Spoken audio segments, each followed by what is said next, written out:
Bonjour à tous et bienvenue dans votre émission Cup of Dev. Dans ce nouvel épisode, nous allons parler du syndrome de l'imposteur. Aujourd'hui, nous sommes toujours en compagnie de Marianne. Comment ça va, Marianne ? Bonjour, ça va super. Je fais plein de vitamine D cet été, donc je suis prête pour la rentrée. En forme pour enregistrer ce premier épisode ? En pleine forme. C'est parfait. Et on est en compagnie aujourd'hui de Jérôme. Jérôme, qui es-tu ? Bonjour Benjamin, bonjour Marianne. Je suis pas du tout dans l'IT, je suis dans la finance plus, dans la comptabilité et le contrôle de gestion. Je travaille dans une entreprise de tourisme depuis 8 ans maintenant. Okay. Et après avoir fait plein de petits boulots successifs. Et donc depuis 8 ans, j'ai pas mal évolué dans cette boîte et aujourd'hui je suis responsable comptable. Responsable du département comptable. Du coup, aujourd'hui, si on est là, c'est pour parler de syndrome de l'imposteur.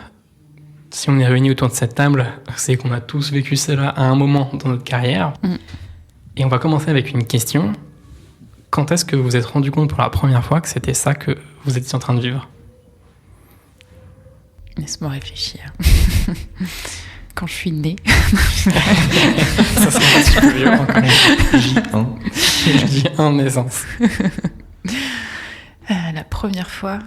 Déjà, je pense qu'il a fallu. J'ai pas tout de suite compris, moi, ce que c'était. J'ai pas tout de suite mis le mot de syndrome de l'imposteur. Je l'ai compris un peu plus tard, quand on me l'a expliqué.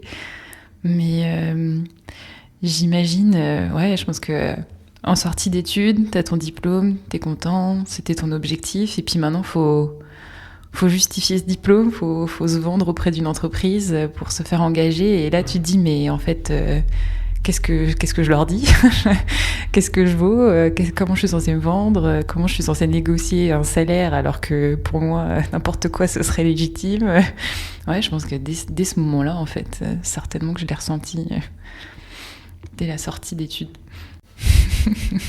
Alors c'est marrant que tu dises ça parce que moi, c'est pas du tout à ce moment-là. Au contraire, les entretiens d'embauche, les choses comme ça, même si comme toi, je ne savais pas trop quoi dire ou comment me vendre, j'avais tendance à prendre plus à la rigolade les entretiens d'embauche. Ouais.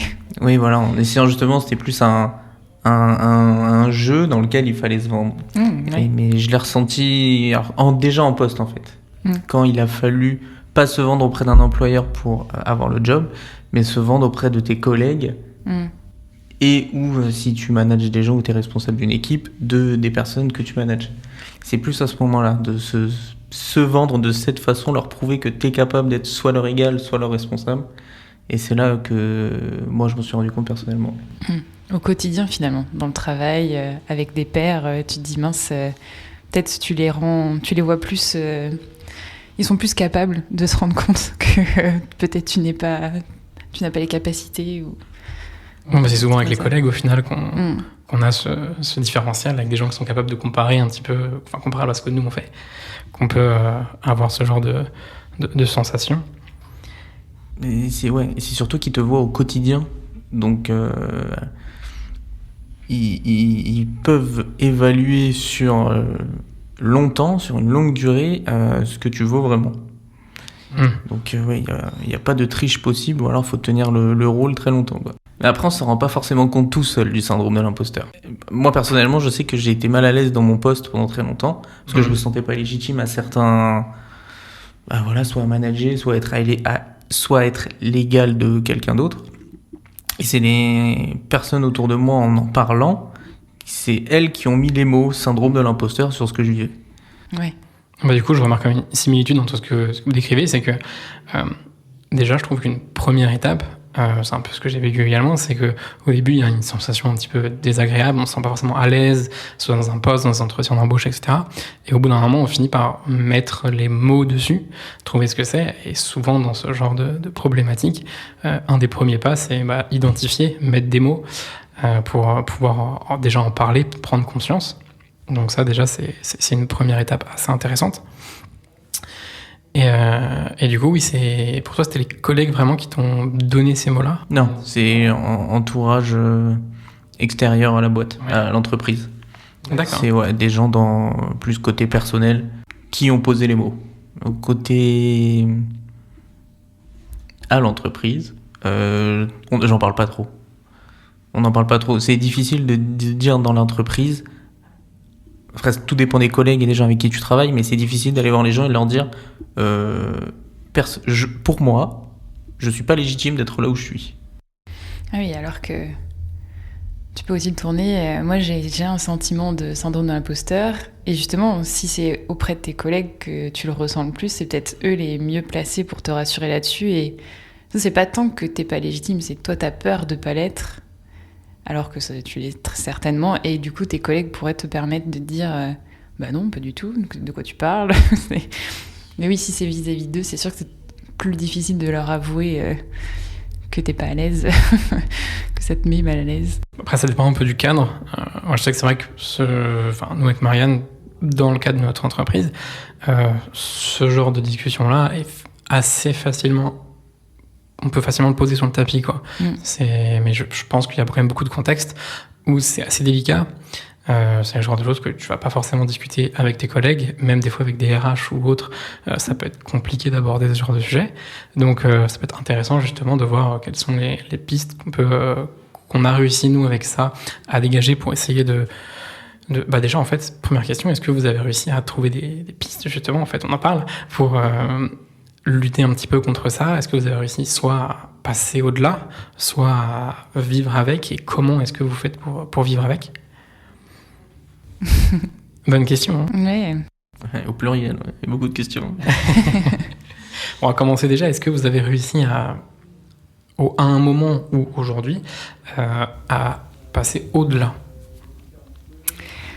Alors au-delà, c'est un grand mot, mais je me rends compte avec les années que plus j'ai d'expérience, plus des choses qui me paraissaient très complexes et très mystérieuses, maintenant ça me paraît tout simple et je l'ai démystifié.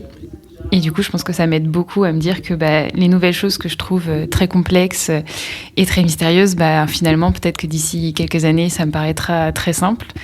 Et ça me rassure sur ça et ça diminue un petit peu ce syndrome, même s'il est toujours là, mais il se réduit avec les années, on va dire. Oui, tu as raison. Je pense que c'est quelque chose qui est très personnel, qui a du mal à partir même avec les années. On peut rationaliser, comme tu dis, en se disant oui, mais j'ai déjà réussi, alors pourquoi je ne réussirais pas à nouveau? Je pense que d'ailleurs c'est une des meilleures techniques pour avancer, aller au-delà de ce syndrome. Après, entre le dire et le faire, entre savoir ce qu'il faut faire et réussir à s'en persuader, ouais, il y a tout un monde, quoi.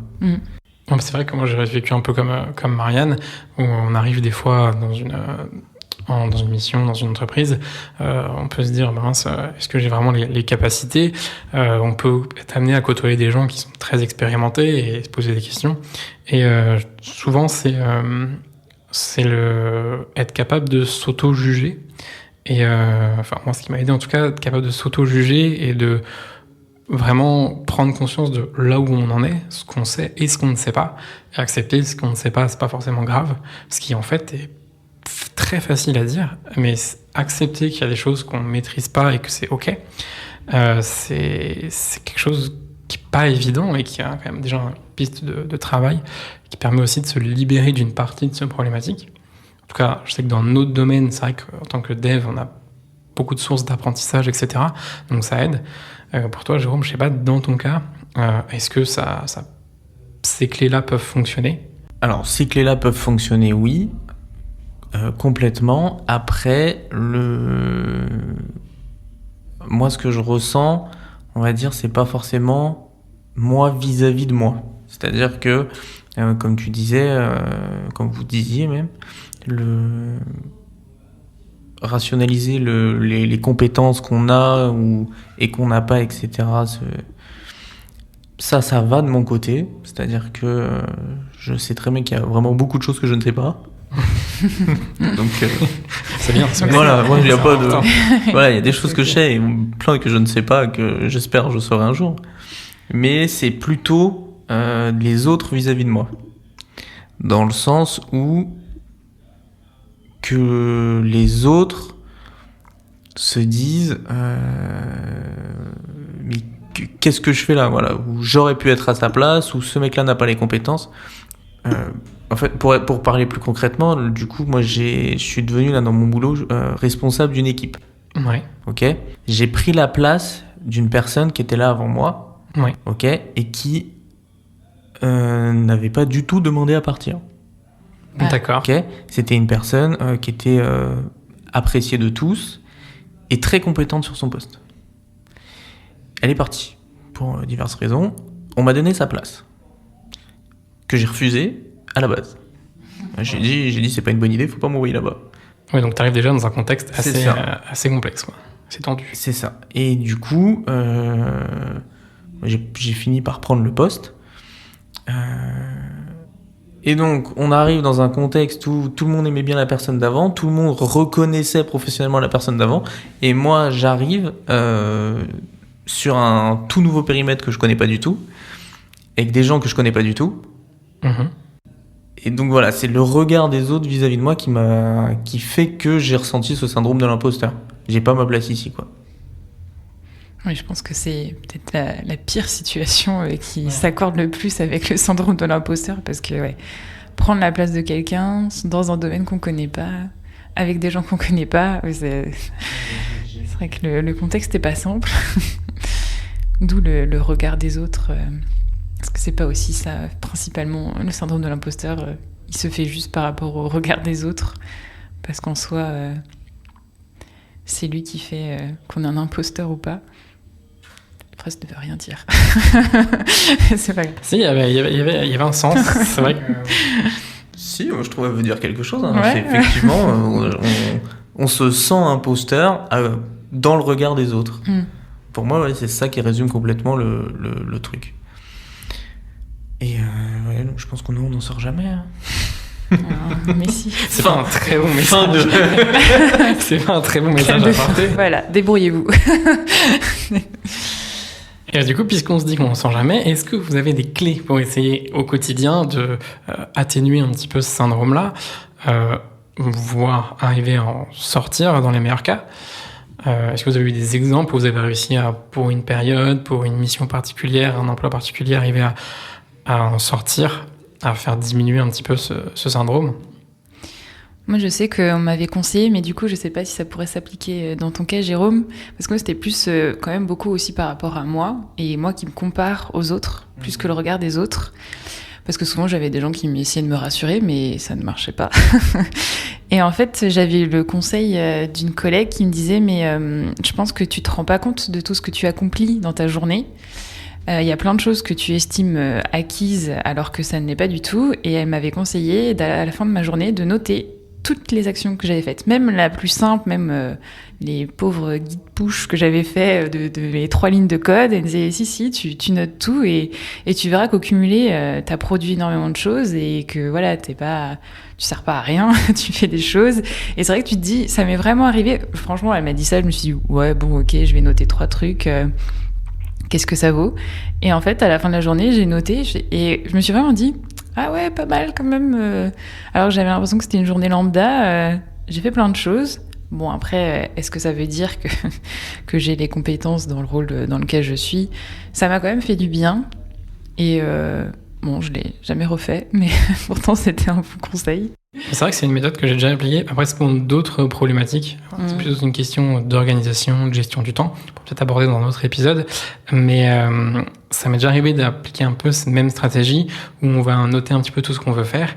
C'est vrai qu'il y a ce sentiment de fin de journée de se dire, en fait, j'ai fait plein de choses. Souvent, des fois, c'est vrai qu'on est un peu débordé et on peut arriver à se dire, ce qui peut arriver aussi, se corréler au syndrome de l'imposteur, de mince, de ma journée, j'ai rien foutu. Et en fait, on se rend compte en ajoutant ces petites lignes, j'ai fait ça. Des fois, plein de petites choses, des fois une grosse tâche, de se dire, en fait, j'ai fait quelque chose, quoi. J'ai produit un truc, ce qu'on n'arrive pas forcément à se rendre compte en étant la tête dans le guidon toute la journée, quoi. Ça me fait penser, Jérôme, toi, tu es toujours à ce poste que tu as dit qu'on t'avait donné. Et j'aime bien que tu aies utilisé ce terme parce qu'en vrai, c'est rare qu'on donne un poste. Pour moi, on le propose plutôt à quelqu'un dont on estime qu'il a les compétences pour le faire. Et du coup, tu es toujours à ce poste. Mais pourquoi? Peut-être parce que finalement, tu les avais, ces capacités.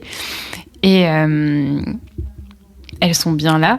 Et est-ce qu'il s'est passé des choses, des péripéties qui ont fait que finalement, tu as bien géré et tu t'as pu te rendre compte que tu avais ces compétences pour ce poste? C'est ce dont j'essaye de me convaincre, en tout cas. Ouais. C'est que voilà, si je suis encore à ce poste, c'est que c'est que ça marche à peu près. L'image que je prends souvent quand j'en parle aux gens autour de moi, c'est que la voiture avance, la route est cabossée, mais la voiture avance. Donc, tant que ça avance, voilà, je me dis que je suis pas non plus complètement hors propos de ce poste. Mais j'ai du chemin encore à faire, ouais. Ce qui peut être intéressant, je viens de penser c'est un exercice qu'on fait des fois, nous, dans notre domaine, de rôle et responsabilité. Est-ce que, je ne sais pas si dans ton cas, vous êtes déjà fixé quels sont les rôles et responsabilités des personnes de ton équipe pour justement essayer de... Parce qu'en fait, des fois, dans ton cas, enfin, nous, on a beaucoup parlé, c'est syndrome de l'imposteur assez lié aux compétences. Toi, je sais que dans ton cas, de ce qu'on a parlé, ça semble être plutôt de rôle, positionnement. Du coup, est-ce que ça pourrait être intéressant de se dire, tiens, mais en fait, mon rôle, vraiment, qu'est-ce qu'il est et qu'est-ce qui est attendu de moi? Et est-ce que j'accomplis ce qui est attendu de moi ou pas? Parce qu'au final, si on se pose toute l'équipe et même les supérieurs et on se dit, vas-y, au final, c'est quoi le rôle? Qu'est-ce que vous attendez de moi? Et on peut se détacher de la vision que on peut en avoir personnellement, qu'on peut s'être créé par des biais ou autres. Et du coup, quand on arrive à poser ça factuellement, on se rend compte que finalement, peut-être qu'en fait, ça marche bien, quoi. Eh ben, c'est très pertinent. C'est drôle ce que tu dis, parce que c'est exactement ce que j'ai essayé de faire, du coup, dans les premiers temps. Ouais. Que je me suis posé la question, quel est mon rôle, quelles sont mes responsabilités vis-à-vis de mon équipe, vis-à-vis de mes supérieurs. Et surtout, qu'est-ce que, en tant que responsable, en tout cas, qu'est-ce que je peux apporter aux gens, à mon équipe en l'occurrence, parce que je suis toujours vu comme quelqu'un, moi plutôt, qui va essayer de débloquer les situations, qui va essayer d'aller aider les gens, et là d'autant plus que j'ai une équipe sous ma responsabilité, faut que s'ils aient besoin, ils puissent compter sur moi. Donc je suis parti les voir un par un et je leur ai dit aujourd'hui,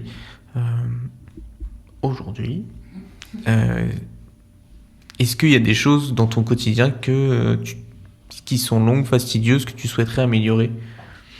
Et j'ai commencé comme ça, pour essayer de me légitimer vis-à-vis d'eux et leur montrer que... en tout cas, leur montrer que j'étais là et que j'allais essayer de trouver les solutions pour pouvoir les aider au mieux.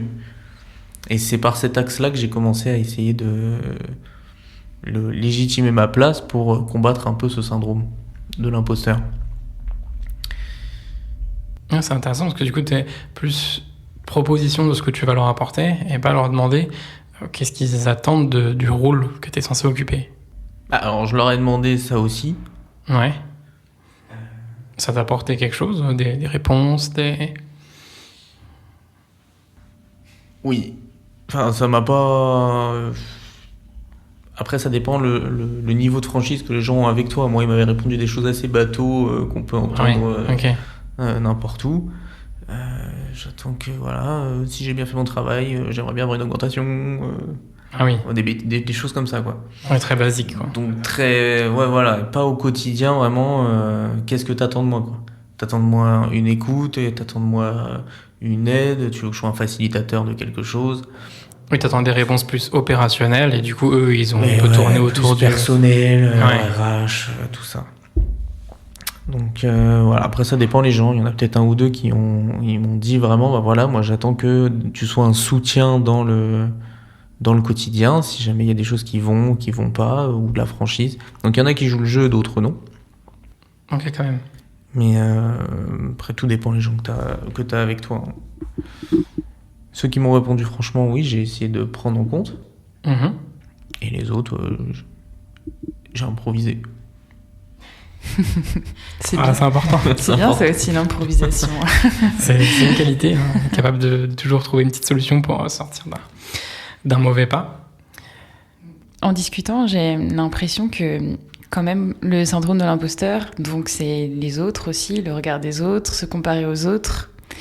Et c'est aussi, je trouve, la vision qu'on a des autres qu'on peut beaucoup trop idéaliser et se dire « Oh, mais eux, ils savent faire tout ça, moi, je sais pas faire la moitié et tout. » Et souvent, on a tendance à beaucoup exagérer cette partie-là. Et du coup, dans ton cas, Jérôme, tu disais que la personne que tu as remplacée, elle était excellente dans son poste, très appréciée, mais que tu connaissais pas l'équipe. Qu'est-ce qui te faisait dire que c'était une personne si bien vue et qui faisait si bien son travail ?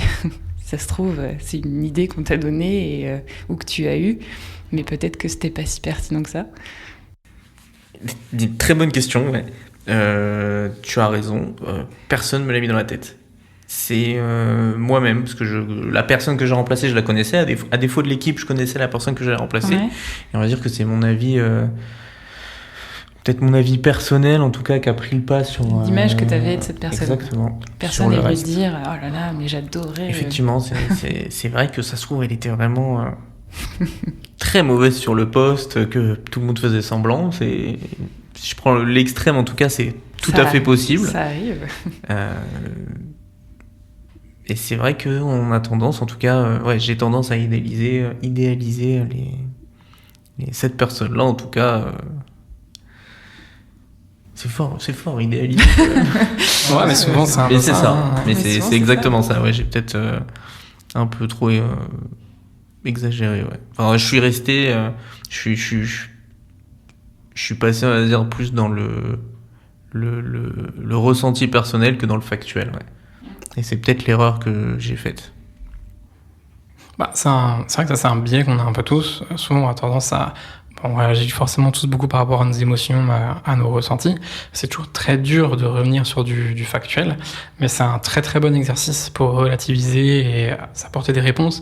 Ça peut être dans le cas qu'on a cité tout à l'heure avec les compétences, être capable de finalement se dire très honnêtement qu'est-ce qu'on sait faire, qu'est-ce qu'on ne sait pas faire. Si on se compare à quelqu'un, est-ce que cette personne était vraiment capable de tout faire, bien qu'en général se comparer à quelqu'un n'est pas vraiment une bonne chose, mais au moins voilà, qu'est-ce qu'elle peut m'apporter plutôt, qu'est-ce que moi je peux lui apporter en échange. C'est toujours plus intéressant de se baser sur des faits, et souvent ça permet de calmer un petit peu cette pression et cette tension qu'on va avoir. Donc c'est une bonne remarque de se baser sur des faits. En général, même, là on parle du syndrome de l'imposteur, mais bon, si on élargit la chose, toujours se baser sur les faits en vrai. Ouais. C'est professionnellement en tout cas, toujours se baser sur les faits, sur qu'est-ce qui s'est passé, qu'est-ce qui ne s'est pas passé. Ça évite les malentendus, ça évite comment on dit, ça évite les malentendus, ça évite les quiproquos, les suppositions, les oui mais je pense que tu as dit ça. Les interprétations. L'interprétation, exactement. Ouais, au final, c'est le plus dangereux. Après, ça, c'est vraiment du contexte de la relation humaine globale, la communication. On a fait un exercice sur les communications non violentes, on en parlait un petit peu, c'était assez intéressant, justement. Et c'est vrai que c'est un biais humain là-dessus, donc c'est assez dur de lutter contre, mais c'est hyper important de pouvoir se baser sur des faits. Et du coup, être capable aussi de se dire, attends, ce que je suis en train d'interpréter, est-ce que la personne qui me raconte quelque chose est en train d'interpréter ou pas? Donc c'est un bon exercice. Marianne, dans ce que tu disais tout à l'heure, quand à la fin de ta journée tu notais vraiment tout ce que tu avais fait, c'était factuel.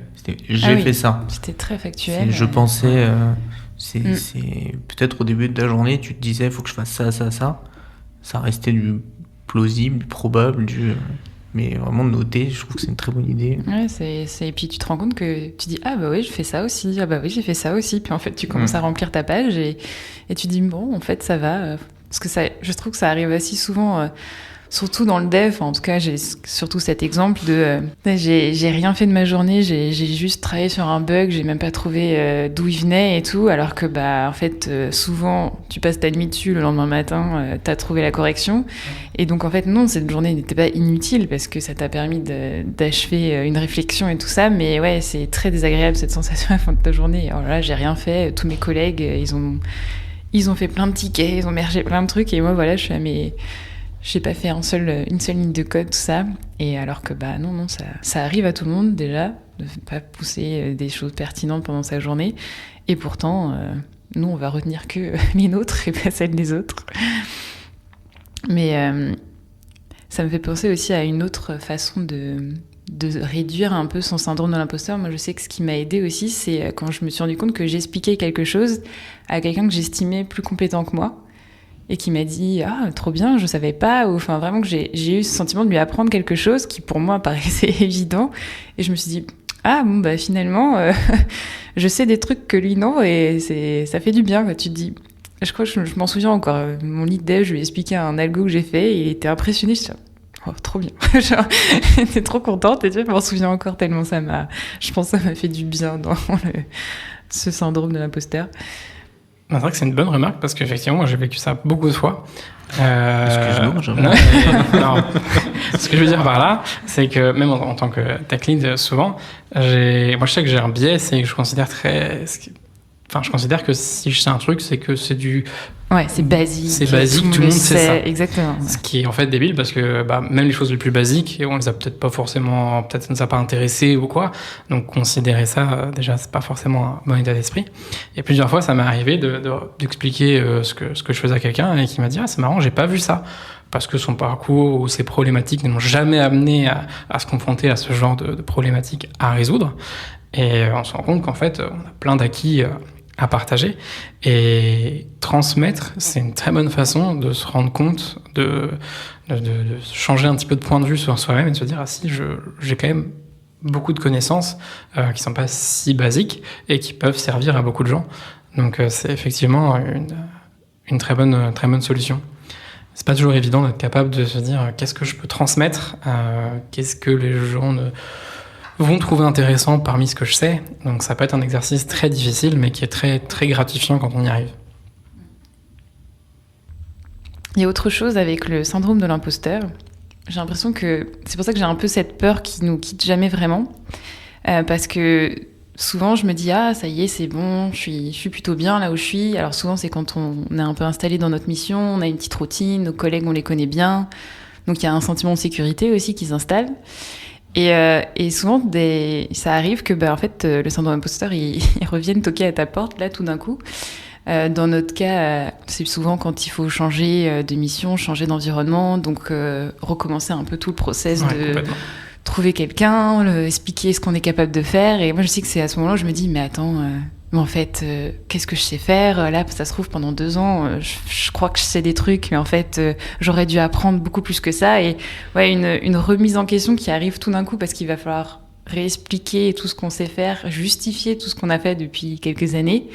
Et là, c'est une épreuve un peu terrible. Et puis, un peu comme tout, finalement, c'est une épreuve un peu terrible. Le syndrome de l'imposteur, il redevient ton meilleur pote. Et puis après, tu fais des entretiens. Et les gens sont là, oh, trop bien, on veut de vous. Et puis tu dis, bon, finalement, ça va, jusqu'à la prochaine étape. Et donc, c'est vrai que c'est un peu ce côté, je pense pas qu'on puisse vraiment s'en débarrasser, parce qu'en fait, à chaque étape de nos vies, il va falloir sortir de notre routine, sortir de notre zone de confort et utiliser notre expérience. Tu te dis, ah, mince, ça se trouve, depuis des années, je me plante et je sais pas du tout ce que je suis censée savoir. Mais je sais pas où ça peut mener tout ça, mais voilà. Débrouillez-vous avec ça. Mais ouais, jamais trop arriver à s'en débarrasser. Après, est-ce que c'est un problème ? En fait, ce que j'en déduis, et des expériences que j'ai vécues aussi, c'est vrai que on traduit le syndrome de l'imposteur au final un peu par sortir de sa zone de confort, quoi. Il y a une partie du syndrome de l'imposteur, parce qu'effectivement, il n'y a pas forcément que ça, mais sortir de sa zone de confort, c'est une remise en question. Et remise en question de tous ces acquis, en fait, tout ce qu'on a fait jusque-là. Et d'un seul coup, effectivement, ça peut prendre et se dire, waouh, mais en fait, est-ce que j'ai vraiment appris ? Est-ce que je me suis vraiment donné à fond ? Et ce qui va vraiment nous aider, c'est effectivement les entretiens, mais au-delà de ça, c'est vraiment continuer à travailler, en fait, continuer à produire et à apprendre et à se rendre compte qu'on arrive à s'adapter à des contextes, qu'on arrive à faire des choses et qu'on arrive aussi à se dire en changeant de contexte, c'est ok de pas savoir des choses. Mais ça, c'est en fonction plus du temps qu'on a passé dans des missions précédentes, où on peut être vraiment dans une zone de confort assez énorme, on peut arriver dans des cadres où d'un seul coup on change du tout au tout, et là se remettre presque en exagérant le trait, mais presque dans revenir en tant que junior quand ça fait des années qu'on développe, ça peut être assez perturbant, et on peut vouloir se dire attendez, moi j'ai quand même de l'expérience. Accepter de redescendre, c'est pas toujours évident, quoi. Après, je pense que vous, c'est un peu particulier dans le sens où, comme tu disais, quand vous changez de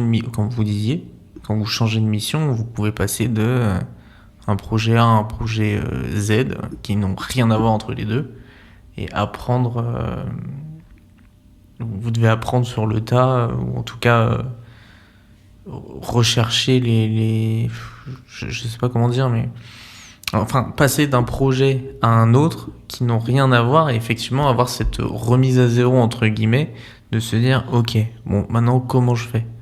En tout cas, c'est vrai qu'on a la partie dans le développement, il y a la partie produit, où du coup là forcément quand on change de mission ça change, puisqu'on ne travaille pas sur le même produit, que ce soit sur le même site, sur la même application, sur le même logiciel, donc on ne travaille pas pour les mêmes clients, donc ça changera forcément, ce qui est quand même une grosse partie de notre travail, surtout qu'on travaille pour un produit, pour livrer un produit, sinon notre travail n'a plus beaucoup de sens. Et la partie toute technique qui est une très grosse partie du travail, et ça c'est vrai qu'on va être capable d'avoir une grosse base commune. Il va y avoir au-dessus de ça, une partie plus spécifique en fonction d'un langage, d'un framework, etc. Et ça, c'est vrai qu'on peut parfois changer du tout au tout, et ça peut rendre le changement complexe et plus effrayant, et augmenter le syndrome de l'imposteur. Vous avez jamais ressenti ce syndrome de l'imposteur avec vos clients ? Parce que là, moi, je parle de moi vis-à-vis de mes équipes. Vous parlez essentiellement du syndrome de l'imposteur, mais plutôt l'axe je doute de mes compétences. Et, donc, vous et vous-même. Mais est-ce qu'avec quelqu'un d'externe, en fait, même à votre entreprise, je pense à vos clients, vous n'avez jamais ressenti ce syndrome de l'imposteur ? Ouais, si, justement, c'est ce que je disais, moi, c'est dans les moments où on rencontre le client, donc aux entretiens et tout ça. C'est effectivement, c'est là que tout se joue, parce que du coup, lui, il est vraiment là pour te juger, parce qu'il va voir s'il veut de toi ou pas. Et oui, pour moi, c'est là que je le ressens le plus fort, quoi. Parce qu'en plus, toi, il faut que tu paraisses confiant, il faut que tu te vendes, et en même temps, tu te dis, mais voilà, il va se rendre compte que je ne sais rien. Et puis, en fait, pas forcément. Et oui, moi, c'est là où, en tout cas, c'est le plus fort. C'est pour ça qu'une fois après, dans l'équipe, je pense qu'il y a déjà une validation, donc ça aide un peu. Mais oui, après, je pense que ça recommence une fois que tu es avec tes développeurs, que tu es sur le projet. Quand ça fait déjà 1 mois ou 2 que t'es arrivé, donc t'as plus trop l'excuse de « ouais, mais je viens d'arriver, je sais pas ». Là, je trouve que là, ça peut revenir un peu. Et puis bon, après, avec le temps, quand ça se passe bien, il y a un moment, faut arrêter de douter. Mais au moment où ça se passe bien, ça commence à bien descendre. Ouais. Moi, des fois, l'arrivée en mission, malgré le fait d'avoir été validé, pas toujours évident, parce que déjà, tu dois apprendre le contexte, tu dois apprendre la code base, etc. Donc, ça fait beaucoup d'apprentissage, un peu de temps. Et il y a le côté, ils m'ont pris, faut que j'envoie, quoi. Faut que je démontre que effectivement, ils n'ont pas fait de bêtises.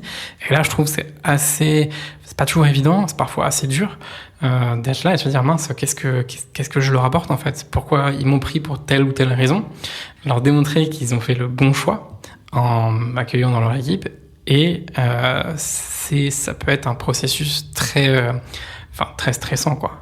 C'est pas évident, et là on peut le ressentir, je trouve, assez fort, même si on essaye de foncer, ce qui aide aussi, foncer des fois un peu, allez, j'y vais, je rentre dedans, ça peut aider à passer outre, mais c'est un moment très challengeant. Après, du coup, c'est vraiment le contexte de consultant où on change assez régulièrement. Après, souvent, quand tu es dans une entreprise, ça arrive moins souvent de devoir se vendre comme ça, mais c'est vrai que ça arrive quand même. C'est un contexte assez courant dans les développeurs. Mais ça me fait penser. Hier soir, j'ai bu un verre avec mes collègues et on discutait un peu de ça, mais on discutait aussi de cette ambiguïté sur... moi, ce que j'adore justement dans ce métier de développeur, c'est qu'on peut voir plein de choses. Donc des produits différents, des langages différents.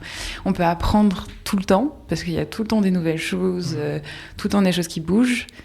Mais du coup, jamais tu pourrais te dire c'est bon, là, je sais tout de mon métier, je suis calée, je suis validée. Non, parce que il y aura toujours une nouvelle chose, il y aura toujours quelqu'un qui saura mieux que toi.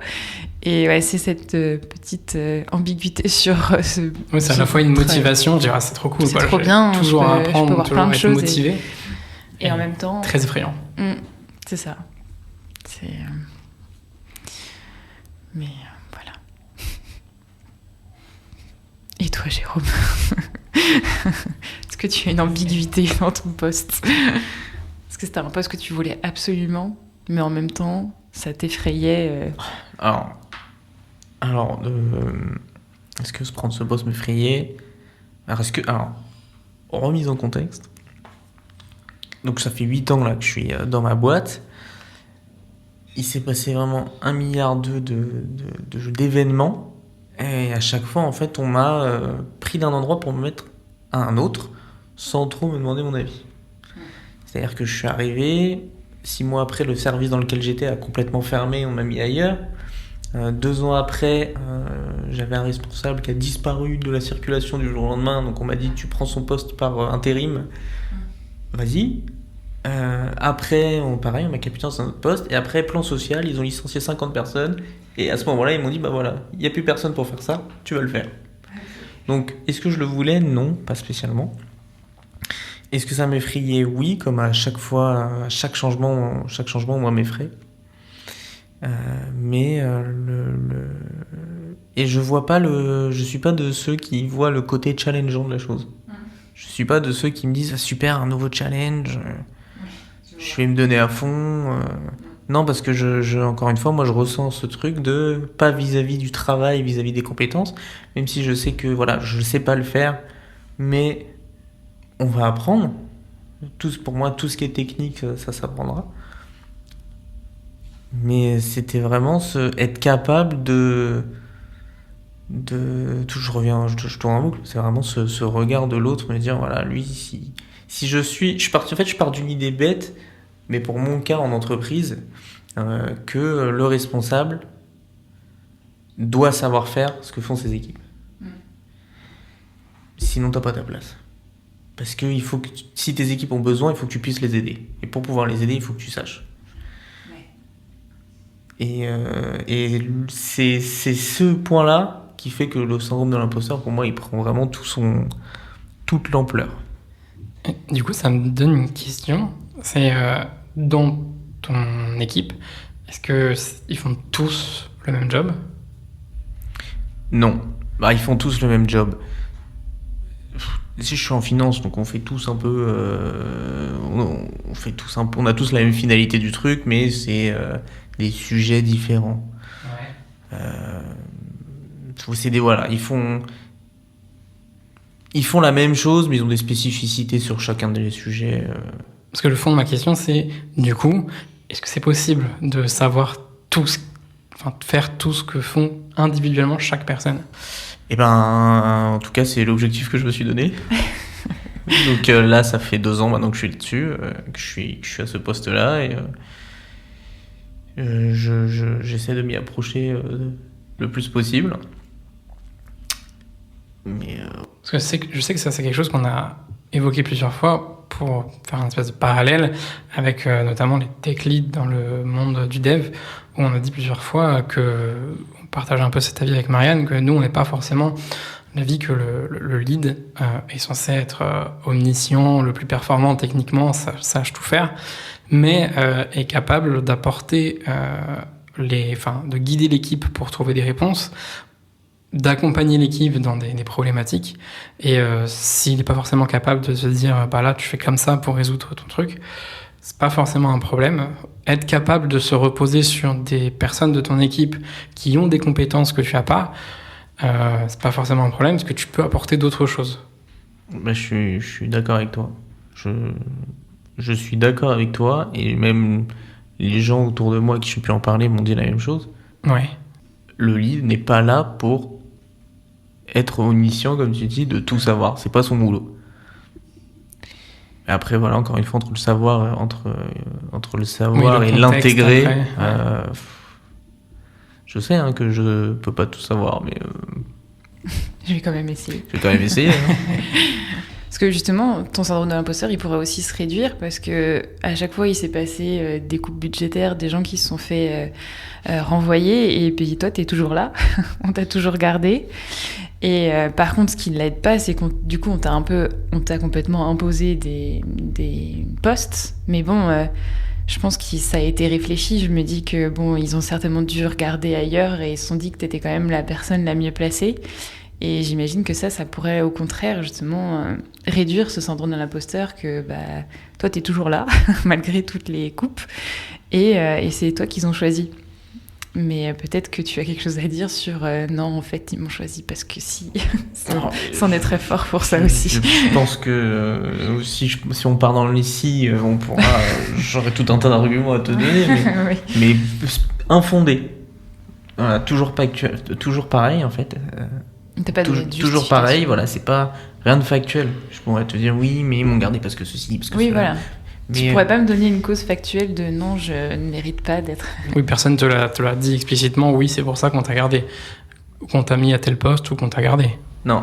Donc au final, le seul fait que t'as, c'est que tu es à cet endroit et que tu dois occuper ce poste-là. C'est exactement. Ce qui est déjà pas mal, comme fait. Déjà, oui. Et moi, je suis encore là. Une des solutions aussi là. Une des solutions qui pourrait aussi réduire ce syndrome de l'imposteur, si je rebondis sur ce que vous dites, c'est que quelqu'un en fait dise pourquoi vous êtes là, pourquoi vous êtes sur cette mission, quelles sont les compétences ou le savoir-être qui font que vous avez été pris sur cette mission ou pris à ce poste dans mon cas. Parce que on parle depuis le début en plus on parle de compétences, mais il y a aussi tout l'axe savoir-être, humain, personnalité, qui peut, je pense... C'est ce qu'on appelle les soft skills. Les soft skills, ouais. exactement. Donc, mais en fait, au final, ça revient un petit peu non, dans le sens où ça revient un petit peu à nos problématiques, à nous aussi. C'est, on a parlé beaucoup, c'est les problèmes d'acquis.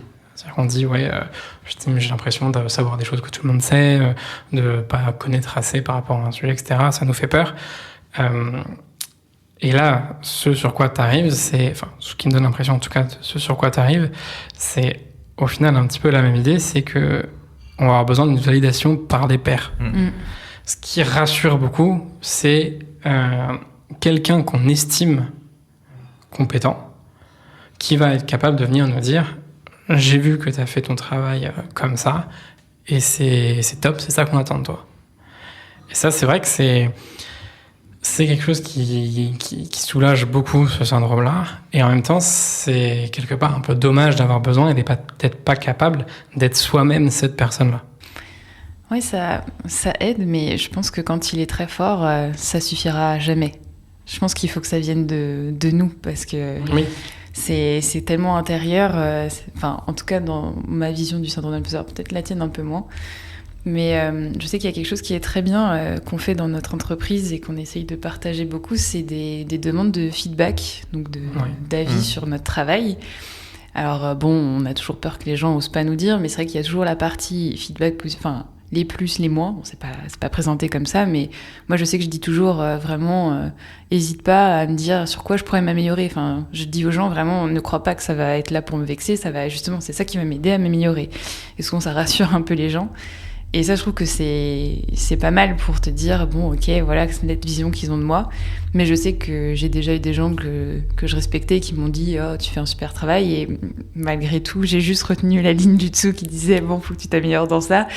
Et voilà, ça aide un peu. Mais je pense que le travail, il est quand même vachement sur toi-même, à force. Et c'est pour ça que moi, je trouvais que c'était aussi beaucoup l'expérience, finalement, qui finit par nous convaincre nous-mêmes. Donc, bon... Après tout ce temps, finalement, je sais faire tout ça, c'est pas trop mal. Mais oui, peut-être que dans ton cas, Jérôme, voilà, quelqu'un qui dit « Mais si, regarde, t'es là pour ça, ça, ça. On t'a pas pris par hasard. » Ça pourrait débloquer beaucoup de choses. Oui. Il l'attend. Mais où est cette personne? Non, j'attends pas. En plus, j'ai la chance d'avoir un responsable qui est plutôt pas mal et qui m'a déjà dit toutes ces choses-là. Sauf que là, à ce moment-là, je le crois pas, quoi. Oui, voilà. Je pense Ah que oui, voilà, ça, c'est un juste. autre, Écoute, c'est un discours de motivation où il veut me rassurer. Voilà, c'est comme je disais tout à l'heure. En fait, il y aura toujours quelque chose à redire. Oui, mais si ça se trouve, il dit ça pour que. Oui. Voilà, je bois pas du noir ou quoi. Des interprétations. Donc. Ouais, c'est beaucoup ça. Donc au final, ça va être un gros travail sur soi-même, quoi. Être capable de s'appuyer sur des faits, relativiser, pas être au clair avec ce qu'on attend de nous et ce que nous-mêmes on attend de nous et ce que les autres attendent de nous. Et en vrai, c'est quelque chose qu'on pose pas souvent, je pense. Enfin, je sais pas vous, mais en tout cas, moi, ça m'arrive rarement de m'asseoir devant mon bureau et de me dire, attends, mais qu'est-ce que les gens attendent de moi? Qu'est-ce que moi j'attends de moi, en fait? Ouais, c'est intéressant. Qu'est-ce que moi j'attends de moi? Parce que souvent, on est les plus exigeants envers nous-mêmes, c'est nous. Enfin, nos pires ennemis, c'est nous-mêmes. Et c'est vrai que c'est intéressant. Qu'est-ce que j'attends? Parce qu'on sait très bien se reprocher des choses, mais quand est-ce qu'on se félicite? Quand est-ce qu'on se dit, ah bah si, là, c'est bien ce que t'as fait? Ça peut être aussi un bon exercice à se noter sur un papier. En fait, moi, j'attends que je sois comme ça. Ah, et peut-être qu'à force de cocher des cases... C'est un peu comme ce que tu disais au début, au final, à la fin de ma journée, je suis capable de voir petit à petit, j'ai coché tout ce que j'ai fait dans ma journée, et à la fin, je me rends compte au final que tout ce que mon cerveau a effacé en disant que c'était pas important, en fait, c'est plein de choses que j'ai fait, et c'est cool, c'est des faits, j'ai fait tout ça. Au final, voilà, c'est un peu pareil, c'est au final, qu'est-ce que j'attends de moi? Ça. En le notant factuellement, on peut peut-être se rendre compte que, en fait, ça, c'est bon. Ça, c'est déjà bon. Ah, ça, j'y suis presque. Ça, je suis en train de le travailler. Peut-être que ça recentrerait un petit peu la problématique.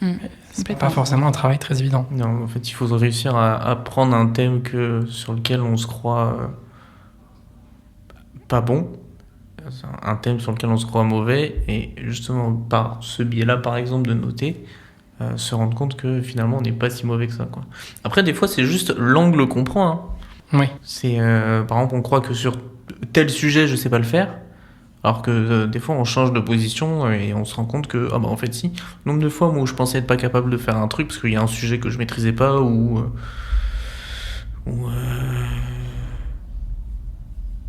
un sujet que je maîtrisais pas, et en fait en parlant avec quelqu'un, il a changé mon point de vue et je me suis rendu compte qu'en fait c'est un sujet que je connaissais complètement, c'est juste que je l'abordais pas de la bonne façon.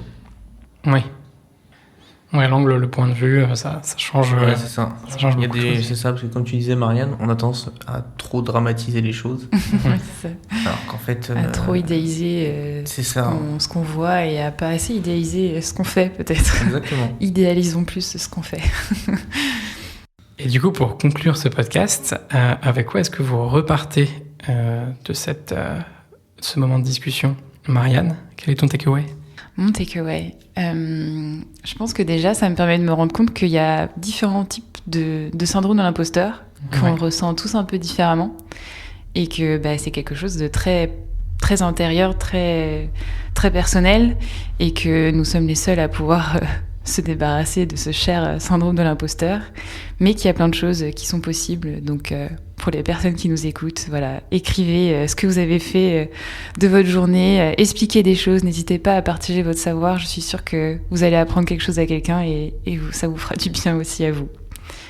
Voilà mon takeaway. Merci Marianne. Jérôme, un takeaway? Moi, mon takeaway, dans tous les cas, c'est... je rejoins encore une fois Marianne sur le fait qu'il y a plusieurs types de syndrome de l'imposteur, notamment celui que vous avez évoqué, c'est-à-dire de soi vis-à-vis de soi, auquel j'aurais pas pensé du tout, parce que moi, c'était l'autre biais. Et une idée qui m'est venue en fait pendant ce podcast, c'est qu'en fait, nous, on ressent le syndrome de l'imposteur, mais il y a sûrement d'autres gens avec qui on collabore tous les jours, qui doivent le ressentir. Ouais.